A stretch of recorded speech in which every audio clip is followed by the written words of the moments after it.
आज हम एक ऐसे जबरदस्त योद्धा की कहानी में गोता लगाने वाले हैं जिसकी तुलना यूरोप के सबसे बड़े रक्षकों में से एक से की जाती है।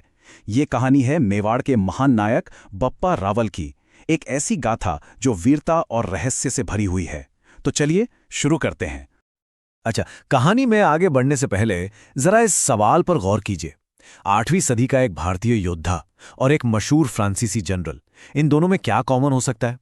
सुनने में थोड़ा अजीब लगता है ना, लेकिन इस सफर के अंत तक इसका जवाब मिल जाएगा और यकीन मानिए ये आपको हैरान कर देगा।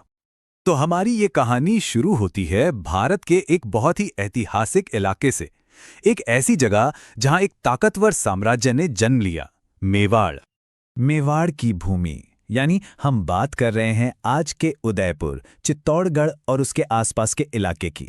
देखिए, ये सिर्फ एक जगह नहीं है, ये वो जमीन है जहां इतिहास की कुछ सबसे बड़ी वीर गाथाएं लिखी गईं। और इसी जमीन पर राज किया गुहिल वंश ने। इसकी नींव रखी थी इसके संस्थापक गुहिल ने, और उन्हीं के नाम से इस महान राजवंश का नाम पड़ा। लेकिन यहां से ना कहानी थोड़ी पेचीदा हो जाती है। गुहिल वंश आखिर आया कहां से? इस बात को लेकर इतिहासकारों में एक राय नहीं है, और यहीं से एक बड़ी दिलचस्प ऐतिहासिक पहेली बनती है। तो असल सवाल यह है कि इतना ताकतवर राजवंश आखिर आया कहां से था? और कमाल की बात यह है कि इतिहास हमें यहां कोई एक सीधा साधा जवाब नहीं देता, बल्कि कई अलग अलग रास्ते दिखाता है। इस पर इतिहासकारों के बीच जबरदस्त बहस है। अबुल फजल को लगता है कि वो ईरान से आए थे। दूसरी तरफ कर्नल टॉड उन्हें वल्लभी के शासकों से जोड़ते हैं। और फिर आते हैं गोपीनाथ शर्मा, जिनका मानना है कि वो तो ब्राह्मण मूल के थे। मतलब सोचिए, एक ही वंश की जड़ें और कितनी अलग अलग थ्योरीज। तो वंश की उत्पत्ति का ये रहस्य तो अपनी जगह है, लेकिन चलिए अब हम उस शख्सियत पर आते हैं जिसने इस वंश को सचमुच अमर बना दिया, बप्पा रावल।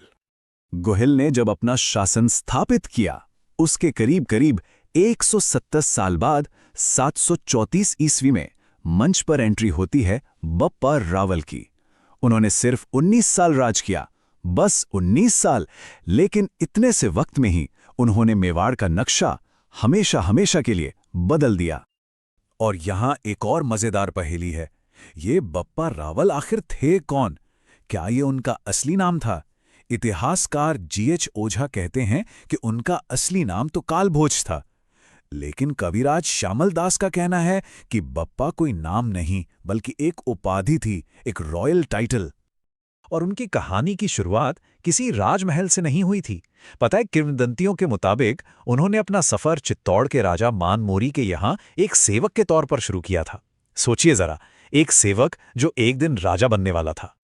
और देखिए, इसी सेवक ने आगे चलकर इतिहास का रुख ही मोड़ दिया, और ये हुआ उनकी सबसे बड़ी और सबसे निर्णायक जीत, चित्तौड़ की विजय। साल था 734 ईस्वी। बस ये एक तारीख, इसने मेवाड़ का भविष्य हमेशा के लिए तय कर दिया। इसी साल बप्पा रावल ने अपने ही राजा मानमोरी को हराया और उस दौर के सबसे मजबूत किलों में से एक चित्तौड़ पर कब्जा कर लिया। ये सिर्फ एक लड़ाई नहीं थी, ये मेवाड़ में एक नए युग का ऐलान था। चित्तौड़ जीतने के बाद बप्पा रावल ने अपनी राजधानी बनाया नागदा को। वो शिव के बहुत बड़े भक्त थे और उन्होंने अपने कुलदेवता एकलिंग जी को ही मेवाड़ का असली शासक माना। और कैलाशपुरी में उन्होंने जो एकलिंग जी मंदिर बनवाया, वो तो आज भी मेवाड़ की पहचान और आस्था का सबसे बड़ा केंद्र है। लेकिन बप्पा रावल की विरासत सिर्फ इन किलों और मंदिरों तक ही सीमित नहीं थी। चलिए अब देखते हैं कि इतिहास में उनका असली कद क्या था और क्यों उनकी कहानी आज भी इतनी मायने रखती है। जब इतिहासकारों ने उनकी उपलब्धियों को देखा, उनका विश्लेषण किया, तो एक बड़ी ही चौंकाने वाली तुलना सामने आई। उनकी विरासत को समझने के लिए हमें भारत से बाहर यूरोप की तरफ देखना होगा।